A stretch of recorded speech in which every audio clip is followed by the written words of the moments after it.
Sosok berinisial T disebut mengendalikan bisnis judi online di Indonesia. Menkominfo Budi Aris Setiadi menyebut tidak mengetahui siapa sosok yang dimaksud.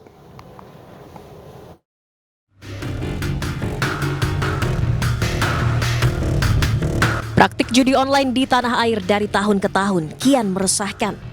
Dalam laporan transaksi mencurigakan yang dirilis PPATK, jumlah perputaran uang judi online hingga tahun 2024 tembus ratusan triliun rupiah. Belakangan berembus kabar bahwa praktik judi online di Indonesia dikendalikan sosok bandar berinisial T yang disebut tak pernah dan tak akan pernah tersentuh hukum. Hal ini disampaikan Kepala Badan Perlindungan dan Pekerja Migran Indonesia, Beni Ramdhani. Ia menyebut temuan ini telah disampaikan kepada Presiden Jokowi. Untuk hal ini, saya menyatakan di depan Presiden, Panglima TNI dan Kapolri, sebetulnya sangat mudah untuk menangkap siapa aktor di balik bisnis judi online di Kamboja dan siapa aktor di balik scamming online. Saya cukup menyebut inisialnya T aja paling depan lah. Yang kedua saya nggak perlu sebut, dan ini saya sebut di depan Presiden. Sementara Menkominfo Budi Aris Setiadi mengaku tak tahu menau siapa sosok berinisial T yang dimaksud. Ia pun enggan berspekulasi dan menyerahkan penegakan hukum terkait judi online kepada aparat yang berwenang. Kalau tanya inisial gini loh, kalau tanya inisial, tanya yang buat inisial, jangan tanya kita, emang tebak-tebak buah manggis. Katanya BPKMI sudah melaporkan Pak ke Satgas dan juga ke Presiden Pak. Ya sudah, tanya aja yang membuat pernyataan. Tapi siapa buat itu Pak namanya Pak? Saya kalau T, saya masalah T itu kan banyak. Ada masa Mayor Teddy. Aduh, Pak Soeharto bukan Pak? Enggak lah, bukan lah. Udahlah, pokoknya kita. Sosok bandar berinisial T ini pun ramai diperbincangkan netizen di jagat maya. Bahkan kata kunci inisial T menjadi trending topik di media sosial X. Tim Liputan iNews melaporkan. Jeratan setan judi online juga menyasar anak-anak. PPATK menemukan ribuan anak terlibat transaksi judi online senilai ratusan miliar rupiah.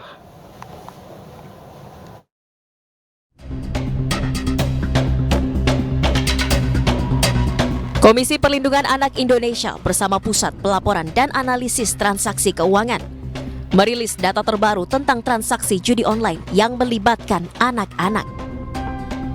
Tak tanggung-tanggung, anak-anak yang terlibat transaksi judi online berjumlah hingga ribuan orang dengan total nilai transaksi ratusan miliar rupiah.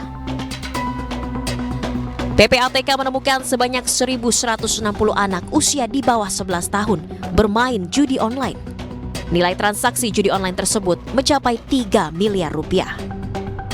Selain itu, PPATK juga menemukan fakta bahwa anak usia 11 hingga 16 tahun juga terjerat judi online dengan nilai transaksi mencapai 7,9 miliar rupiah. Sementara jeratan judi online terbanyak menyasar 191.380 anak dengan rentang usia 17 hingga 19 tahun. Total nilai transaksinya fantastis mencapai 282 miliar rupiah. Dengan data tersebut, total anak-anak yang terjerat modus judi online mencapai 197.054 orang. Dengan total nilai deposit mencapai 293,4 miliar rupiah.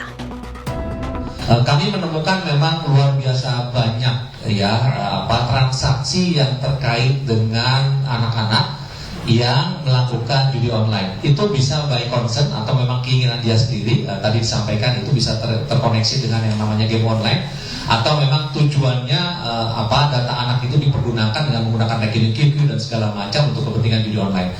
Nah, PPATK menemukan perkembangan baru terkait dengan resiko ini terus meningkat kalau tidak dijaga. Ini akan magnitude-nya akan semakin besar. Tapi alhamdulillah Satgas bekerja dengan sangat kuat sehingga ini bisa terus kita secara preventif kita mitigasi. Nah, PPATK menemukan data anak bertransaksi judi berdasarkan usia Kalau di bawah 11 tahun itu sekali lagi ini data yang terakhir yang terjadi tahun 2024 itu 1.160 orang anak di bawah 11 tahun. PPATK juga mengungkap modus judi online yang biasa menjerat anak. Modus tersebut dilakukan operator judi online dengan menyusupkan link judi online melalui koneksi game online. Dari Jakarta, tim liputan iNews melaporkan. Pemirsa, Kepala PPATK Ivan Yustiavandan tidak takut menghadapi pengendali judi online berinisial T yang disebut-sebut kebal hukum. Satgas gabungan bersama Mabes Polri pun berkomitmen akan memberantas para pelaku judi online dari hulu ke hilir. Konteks kebal hukum, saya pikir tidak dalam konteks kebal hukum ya. Ini adalah dalam konteks bagaimana membuktikan siapapun juga yang ada di dalam data itu benar-benar masuk konteks terkait dengan adanya pelanggaran pidana, adanya pelanggaran hukum gitu ya. Jadi kita nggak bisa mengatakan orang kebal hukum apa tidak dalam konteks ini sekarang, apalagi ditanyakan kepada forum ini gitu. Ini bukan ke arah sana mas. Jadi ya tanyakan saja ke Pak Beni yang masuk kebal hukum itu seperti apa. Apakah yang bersangkutan sudah pernah harusnya kena pidana tidak kena pidana atau seperti apa kami nggak tahu. Ya dalam konteks Satgas, tugas PPATK dalam menyampaikan hasil analisis kepada teman-teman penyidik dan rapat terakhir sudah clear ditangani benar-benar sama Barreskrim. Sama sekali tidak ada ketakutan ke arah mana itu. Perintah Pak Menko juga clear. Pemirsa, peras pejabat di lingkungan pemerintahan Kabupaten Bogor, Jawa Barat, pegawai Komisi Pemberantasan Korupsi Gadungan berhasil ditangkap. KPK menangkap seorang pria di Kabupaten Bogor, Jawa Barat yang mengaku sebagai pegawai KPK. Dalam konferensi pers di Gedung Merah Putih KPK Jakarta, juru bicara KPK Tessa Mahardika Sugiarto, pelaku berinisial YS, dilaporkan telah memeras pegawai di pemerintahan Kabupaten Bogor senilai 300 juta rupiah. Selain YS, turut diamankan 5 orang lainnya dan sejumlah barang bukti seperti telepon genggam dan mobil Porsche. Orang tersebut bukan merupakan pegawai KPK dan hanya beroperasi sendiri. Dari kegiatan dimaksud diamankan uang sejumlah 300 juta rupiah, 1 unit smartphone merek iPhone, dan 1 unit kendaraan merek Porsche warna putih dengan nopol B1556XD. Selanjutnya, yang bersangkutan beserta uang, barang, dan kendaraannya pada saat nanti kegiatan klarifikasi sudah selesai akan diserahkan KPK kepada pihak kepolisian, dalam hal ini adalah Polres Bogor. Untuk diketahui rekan-rekan jurnalis bahwa yang diamankan ada sekitar 6 orang, tetapi yang diduga orang yang mengaku pegawai KPK adalah hanya 1 orang saja. Jadi 6 orang itu 1 orang adalah yang bersangkutan, 1 orang lagi adalah supir, dan 4 orang lainnya merupakan pegawai di Pemkab. Pemirsa, Menteri Kelautan dan Perikanan Republik Indonesia, Saktu Wahyu Trenggono, hari ini memenuhi panggilan oleh KPK sebagai saksi dalam kasus korupsi pengadaan dan jasa. Trenggono tiba di KPK sekitar pukul 8:55 waktu Indonesia Barat dan turun dari ruang pemeriksaan sekitar pukul 11:25 waktu Indonesia Barat dengan pemeriksaan sekitar 2,5 jam. Dalam pemeriksaan sebagai saksi, Trenggono diperiksa dalam kapasitasnya sebagai pengurus dan juga pemegang saham PT Teknologi Riset Global Investama.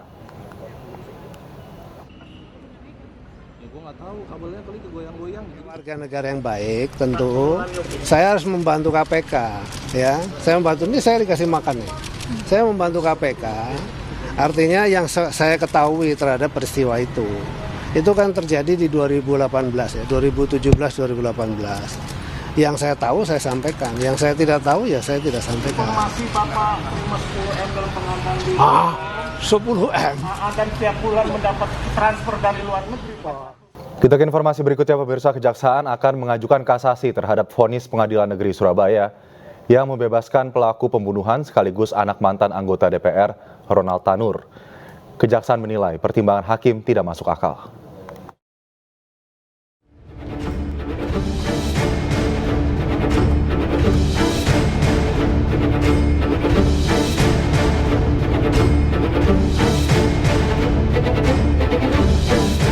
Kejaksaan Negeri Surabaya akan mengajukan kasasi terhadap putusan Pengadilan Negeri Surabaya yang membebaskan pelaku pembunuhan Gregorius Ronald Tanur.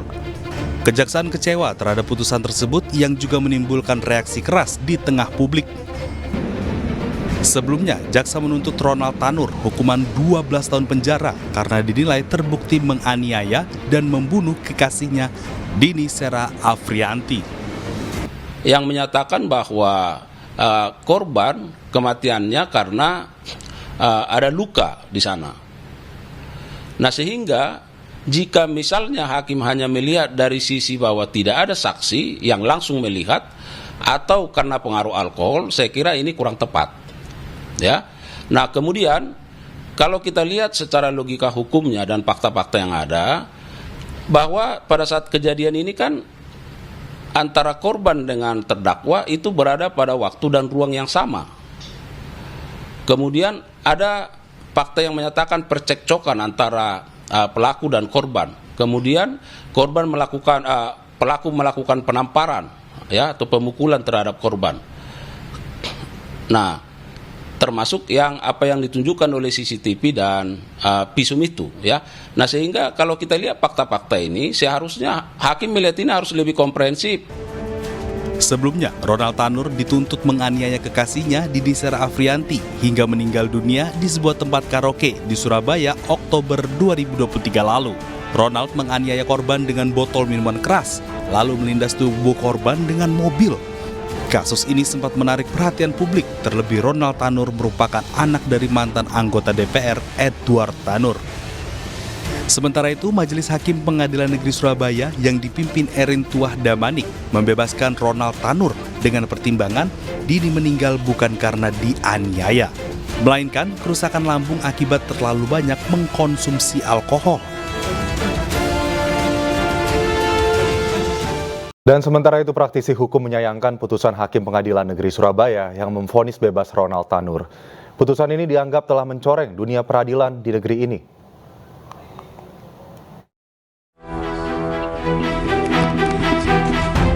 Praktisi hukum Abdul Malik menyayangkan putusan Hakim Pengadilan Negeri Surabaya, Jawa Timur. Pasalnya, vonis bebas dari Ronald Tanur, anak dari Edward Tanur, ex-DPR RI dari dakwaan pembunuhan yang ancaman hukumannya 12 tahun, dianggap telah mencoreng dunia peradilan negeri ini. Kita maksud ini yang di Surabaya ini, hakim ini, mohon maaf ya, kita sebagai praktisi hukum, kita sama hakim itu partner kerja juga, tapi hakim ini perlu kiranya Mahkamah Agung menindaklanjuti. Ini tidak benar hakim ini, ya, karena bagaimanapun juga, ini anak ini ada bekas ban ketelindes ya, dan jaksa sudah mengatakan P21, polisi sudah melakukan upaya reka ulang TKP kan itu kan, hakim ini hanya duduk-duduk aja ya. Kita bukan orang-orang bodoh ya, saya orang politisi juga ya, ini saya pastikan ini ada permainan dan KAI harus mengambil tindakan, turun KAI ini. Dirinya menduga putusan hakim mengandung unsur suap. Malik mendesak agar Mahkamah Agung, Komisi Yudisial, dan KPK harus turun tangan dalam kasus ini. Karena keputusan Hakim Pengadilan Negeri Surabaya membuat rakyat kecewa dan telah mencoreng lembaga peradilan. Dari Surabaya, Jawa Timur, Nur Syafi'i, iNews melaporkan.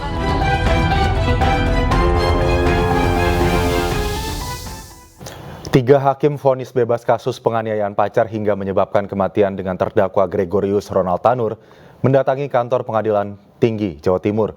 Ketiga hakim pun enggan memberikan komentar kepada awak media terkait putusan kontroversialnya yang membebaskan terdakwa Ronald Tanur.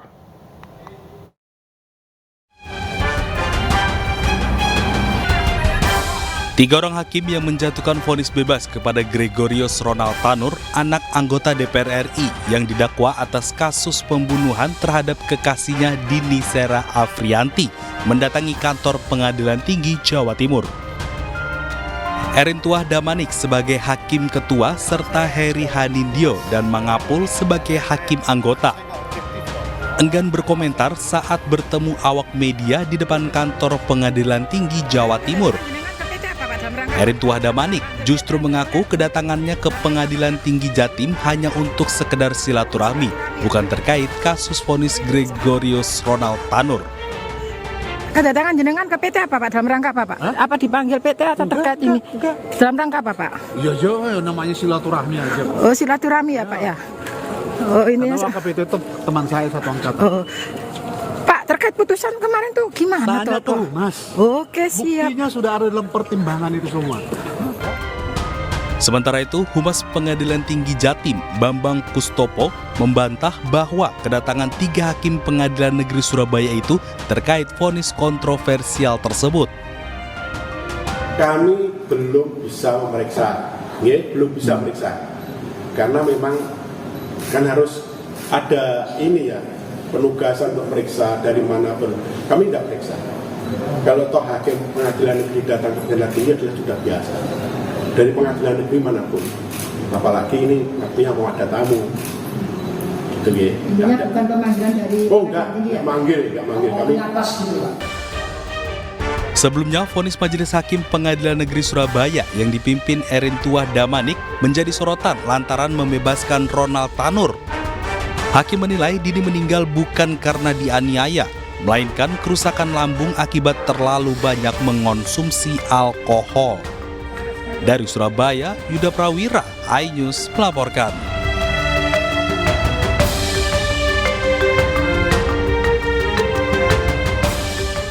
Kembali di iNews Prime, masih bersama saya Aldi Hawari. Pemirsa, warga meneriakan yel-yel dukungan untuk Saka Tatal saat menjalani sidang lanjutan peninjauan kembali di Pengadilan Negeri Cirebon.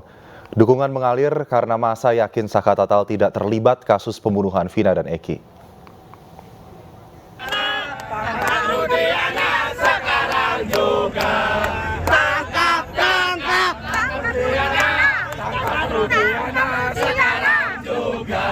Dukungan mengalir kepada Saka Tatal saat menjalani sidang peninjauan kembali yang digelar di Pengadilan Negeri Cirebon. Masa pendukung Saka menyanyikan yel-yel dukungan di depan kantor PN Cirebon. Di depan masa pendukung Saka Tatal, tim kuasa hukum Saka memberikan semangat dan larut bersama-sama. Masa menilai Aib dan Rudiana harus mempertanggungjawabkan perbuatannya karena merusak anak bangsa.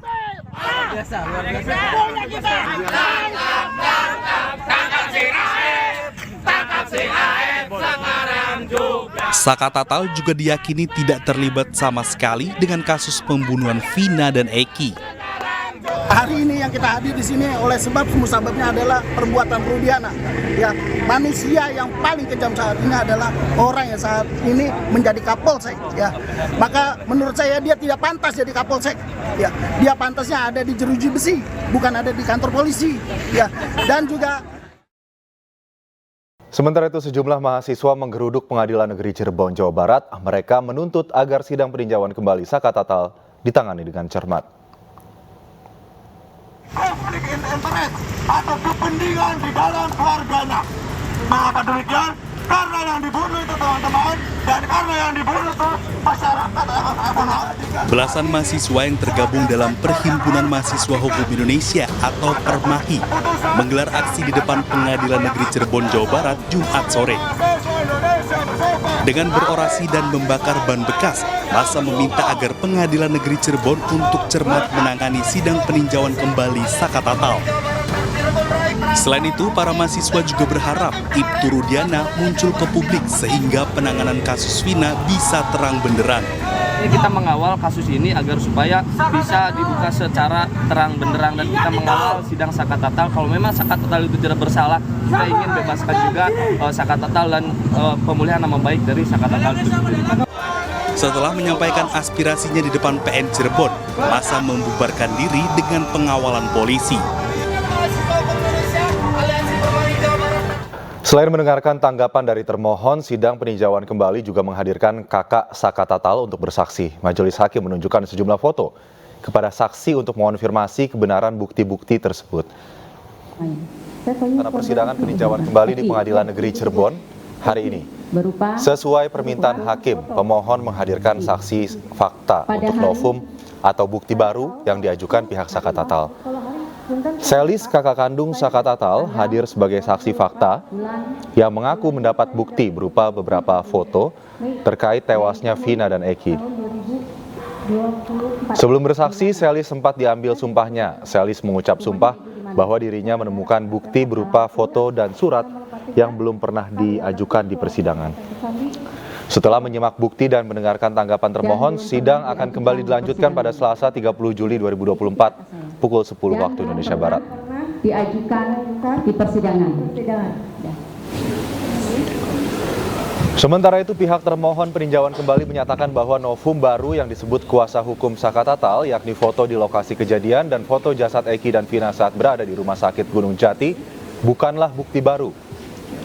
Foto tersebut sudah pernah dilampirkan saat sidang 2016 dengan terdakwa Saka Tatal. Hanya saja sudut pengambilan foto berbeda dan tak mengubah makna. Menurut jaksa, hasil visum terhadap Vina dan Eki tetap menunjukkan bahwa kedua korban meninggal dikarenakan pembunuhan dan bukan kecelakaan.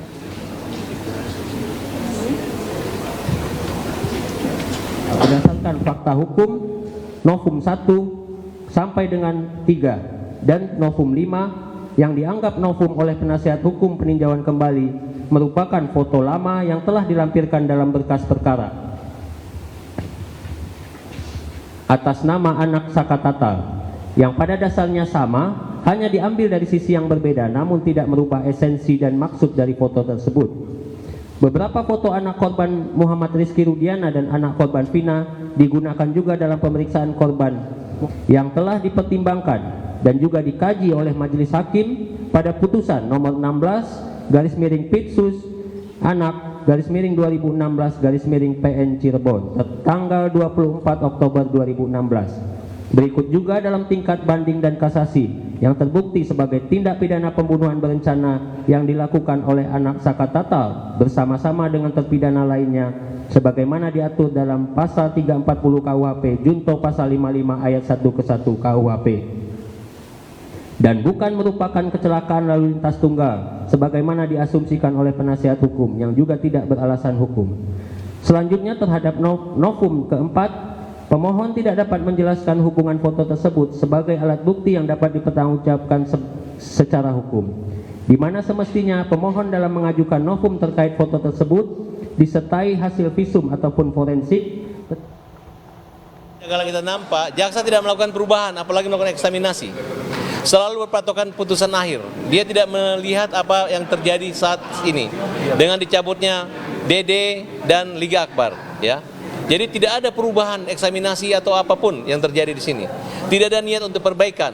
Nah, termasuk foto-foto. Foto-foto itu diperjelaskan adalah foto yang diambil tahun 2016 di bulan Agustus di Rumah Sakit Gunung Jati, yang ditemukan bulan Mei kemarin dan tidak pernah menjadi bukti karena selama ini mereka berpatokan itu adalah pembunuhan, bukan kecelakaan. Nah, itu yang kita ulang kembali dan kita berharap polisi, khususnya Polres dan Jabar, itu bisa menghadirkan termasuk Rudiana dan saksi-saksi dari Polsek Talun.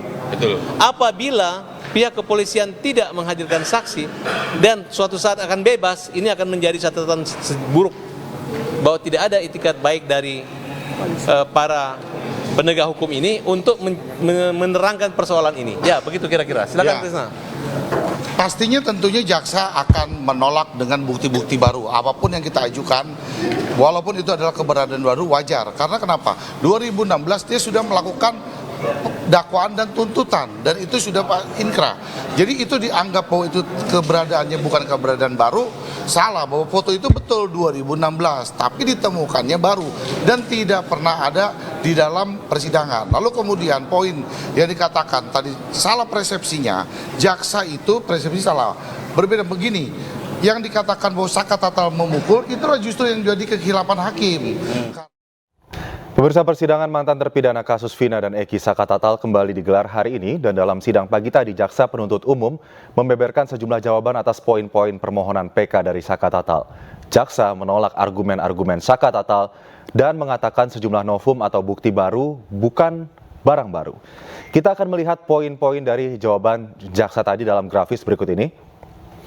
Sebagai informasi, pemirsa, Saka Tatal setidaknya menghadiri 10 novum atau bukti baru di sidang peninjauan kembali yang dihadirkan. Nah, jaksa menyatakan barang bukti yang diklaim sebagai novum tersebut bukanlah barang bukti baru. Jaksa mengatakan sejumlah foto yang dilampirkan sebagai novum ini pernah dihadirkan di sidang pada tahun 2016 silam. Misalnya, foto jenazah Eki dan Vina di rumah sakit serta hasil visum kedua korban. Selanjutnya, pemirsa, dalam penolakan jaksa di Novum PK Saka Tatal, jaksa juga menyatakan sejumlah barang bukti yang berasal dari media sosial tidak dapat diverifikasi kebenarannya, sehingga hal tersebut tidak dapat dibuktikan dan sulit untuk terverifikasi. Kita lihat juga pemirsa grafis selanjutnya.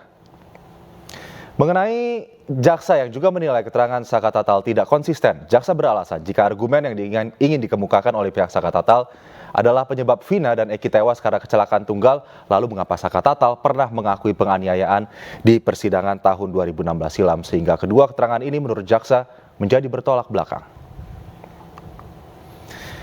Salah satu novum yang dihadirkan pula dari pihak Saka Tatal yaitu terkait dengan rekaman video Kapolri Jenderal Listio Sigit Prabowo yang menerangkan pihak kepolisian dalam penangkapan para terdakwa kasus Vina dan Eki tidak menerapkan scientific crime investigation sehingga ada kemungkinan salah tangkap. Dan menyikapi hal ini, jaksa menilai novum tersebut perlu ditolak karena pemohon tidak memiliki kajian secara saintifik yang menyatakan adanya salah tangkap dan penyidik tidak menerapkan scientific crime investigation sehingga jaksa meyakini bahwa pernyataan tersebut asumtif atau hanya prasangka. Baik, kemudian pemirsa, di sini pihak Saka Tatal juga menghadirkan rekaman video dalam sebuah flash disk yang berisi keterangan Deddy Mulyadi yang menyatakan ada orang lain yang seharusnya menjadi saksi dalam kasus ini. Misalnya, anak dari RT Abdul Pasren. Dan terhadap bukti ini, pemirsa, jaksa menyatakan bahwa bukti rekaman keterangan video Deddy Mulyadi tidak relevan. Karena menurut jaksa, para saksi yang dimaksud Deddy Mulyadi tidak ada sehingga tidak dihadirkan dalam sidang tahun 2016. Upaya Saka Tatal untuk memulihkan nama baiknya lewat sidang PK ini akan kembali digelar pada Selasa 30 Juli nanti pukul 11 siang waktu Indonesia Barat. Kita akan menantikan jalannya sidang dan bagaimana kedua pihak membuktikan argumen masing-masing. Kita ke informasi berikutnya, pemirsa. Saka Tatal berterima kasih atas dukungan seluruh pihak terhadap proses hukum peninjauan kembali yang diajukannya. Ia berharap sidang PK kasus Vina yang membuatnya dipenjara selama 8 tahun bisa berhasil memulihkan nama baiknya. Saka ya insya Allah berjalan dengan lancar dan hasilnya maksimal mungkin. Jadi pendapat Saka ini semoga PK yang Saka ajukan ini jawabannya lebih maksimal mungkin apa yang diharapkan. Jadi Saka juga berterima kasih atas dukungannya buat teman-teman Saka ataupun dari warga Saka. Ada juga dari netizen juga atas dukungannya. Saka berterima kasih atas meluangkan waktunya, padahal Saka ini tidak pernah mengharapkan kedatangannya. Saka ini benar-benar kaget ada teman-teman yang rela kerjaannya ditinggalkan. Pemirsa, kembali di iNews Prime, praktisi hukum Rasman Nasution menilai sidang peninjauan kembali Saka Tatal menabrak keputusan hukum yang sudah ingkrah. Rasman menganggap Saka Tatal pernah mengajukan gerasi dan ditolak. Sementara tim kuasa hukum Saka Tatal menyatakan kliennya tidak pernah mengajukan gerasi. Potongan perdebatan antara praktisi hukum Rasman Nasution dengan kuasa hukum Saka Tatal, Farhad Abbas dan Krishna Murti dalam dialog Breaking News pagi tadi. Sidang Saka Tatal ini menabrak undang-undang sendiri, menabrak putusan hakim sebelumnya. Apa itu? Maaf, dalam konteks hukum maksud saya bukan majelis, tetapi Saka Tatal dan 7 orang terpidana lain sudah mengajukan permohonan gerasi kepada Bapak Presiden Jokowi dan itu telah ditolak oleh Bapak Presiden Jokowi. Jadi penolakan ini menurut saya menjadi landasan yang paling yuridis untuk tidak dan atau ditolaknya PK. Tetapi kalau hakim ingin menabrak putusan dalam konteks putusan hakim 2016-2017 yang juga oleh Majelis Hakim Cirebon yang menyatakan bahwa ke-8 orang ini plus 3 orang DPO itu divonis bersalah. Nah karena itu menurut saya hakim harus benar-benar hati-hati, mencermati, dan kalau sampai ini diterima, menurut saya akan muncul banyak persepsi tentang bagaimana penegakan hukum yang benar. Mas Rasman, bahwa mungkin untuk 7 terpidana lainnya mereka pernah mengajukan gerasi, tapi untuk kita tidak pernah punya catatan kita mengajukan gerasi, makanya kita mengajukan PK sampai saat ini Ya, yang pasti Saka Tatal belum pernah mengajukan gerasi. Mungkin dilanjutkan, Ustaz. Sekarang banyaknya saksi yang mencabut-cabut keterangan, bahkan siap masuk penjara apabila tidak benar dan mengatakan bahwa ini adalah rekayasa dari Rudiana dan diarahkan oleh Rudiana. Karena memang terbukti saksi tersebut tidak pernah hadir di pengadilan, hanya sumpah saja. Nah, disinilah kita menganggap bahwa adanya rekayasa penyidikan, penuntutan, dan maupun pengadilan.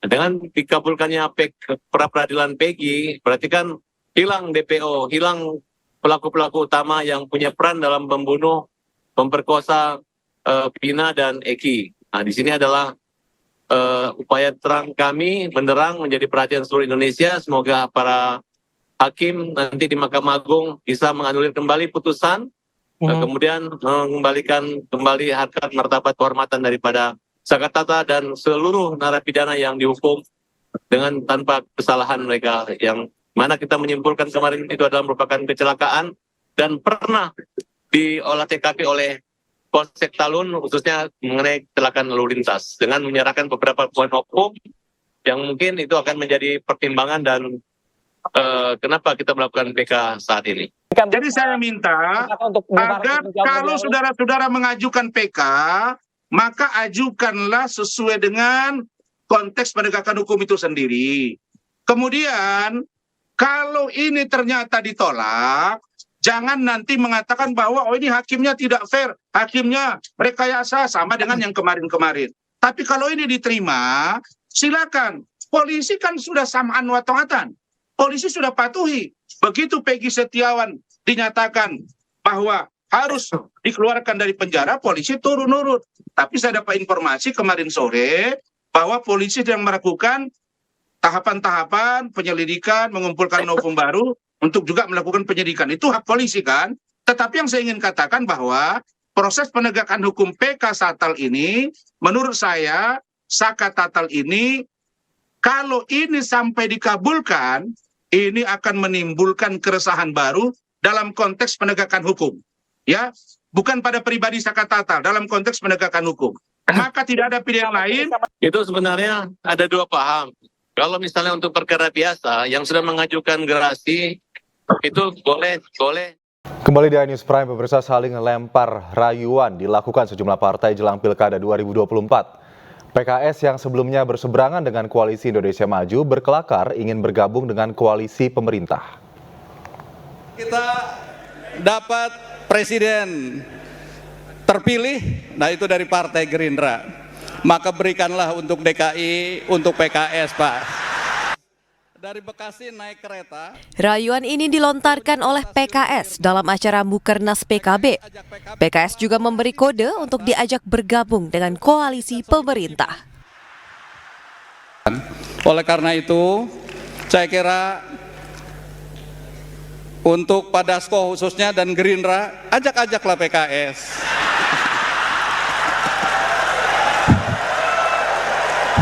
Jangan coba sekedar ngajak Nasdem dan PKB. PKS ditinggalkan sendirian. Makanya di Bang Surya, Gus Ami ini juga rupanya takut. Makanya tempat duduk saya dipisahkan sebelah sana. Persimpangan jalan. Kode dari PKS ini langsung disambut oleh PKB. Terima kasih atas ajakan Pak Dasko. Semua siap bersama-sama Pak Dasko dan Pak Prabowo di masa yang akan datang. PKS don't worry. Saya juga ikut mendaftarkan. Ajak juga PKS Pak Dasko untuk bareng-bareng. Dan semua kekuatan bangsa untuk bersama-sama menata Indonesia yang sedang di persimpangan jalan. Sebelumnya Partai Gerindra juga merayu PKB untuk bergabung di pemerintahan. Yang saya hormati bahwa bangsa Indonesia itu membutuhkan kita. Oleh karena itu, ke depan PKB, Gerindra, semua partai harus bersama-sama. Dan karena tadi sudah dibilang bahwa kita adalah cinta lama, kami tunggu PKB untuk masuk dalam pemerintahan bersama dengan kami. Saling rayu dilakukan sejumlah partai demi meloloskan calonnya di Pilkada 2024. Saat ini, peta dukungan partai di sejumlah daerah terbagi antara partai-partai tergabung Koalisi Indonesia Maju dengan partai lain, seperti PDI Perjuangan, PKS, dan PKB. Tim Liputan iNews melaporkan. Pemirsa, Ridwan Kamil diprediksi bisa menjadi kuda hitam dalam kontestasi politik Pilkada Jakarta. RK dianggap bisa menyaingi dominansi Anies Baswedan dan Basuki Cahayapurnama atau Ahok.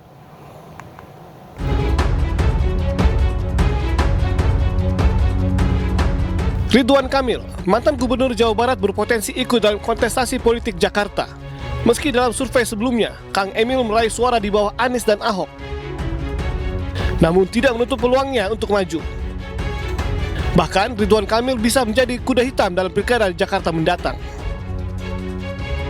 Tetapi bukan berarti dia kartu mati di Jakarta, karena kemampuan Ridwan Kamil untuk menarik pendukung yang lain itu lebih kuat. Contoh yang paling jelas tadi, kalau Ahok tidak maju, itu Ridwan Kamil langsung dapat durian runtuh. Selisih dengan Anies jadi makin menipis. Sementara Anies Baswedan masih menjadi sosok terkuat di Pilkada Jakarta. Saat ini Anies Baswedan telah mendapatkan dukungan dari Partai Nasdem dan PKS di Pilgub Jakarta. Bersatunya PKS dan Nasdem membuat Anies bisa maju dalam Pilkada Jakarta mendatang. Total kursi yang diperoleh Anies saat ini mencapai 28 kursi. Saat ini PKS masih mengunci Anies untuk maju bersama dengan kadernya Sohibul Iman. Semuanya didialogkan, semuanya dibicarakan dengan baik-baik, dan niat kita sama. Niat kita adalah untuk warga Jakarta bisa bahagia.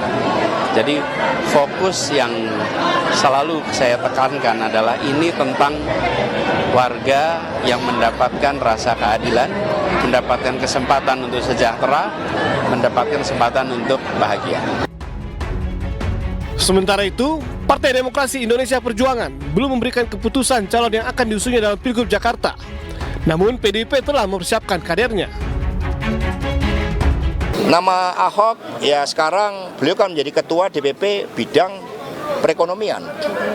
Sehingga dari pengalamannya sebagai gubernur, wakil gubernur, tentu saja diperlukan ya untuk mendidik kader-kader partai. Apakah Pak Ahok mau dicalonkan sebagai calon gubernur di DKI atau daerah lain, nanti Ibu Mega yang akan mengambil keputusan.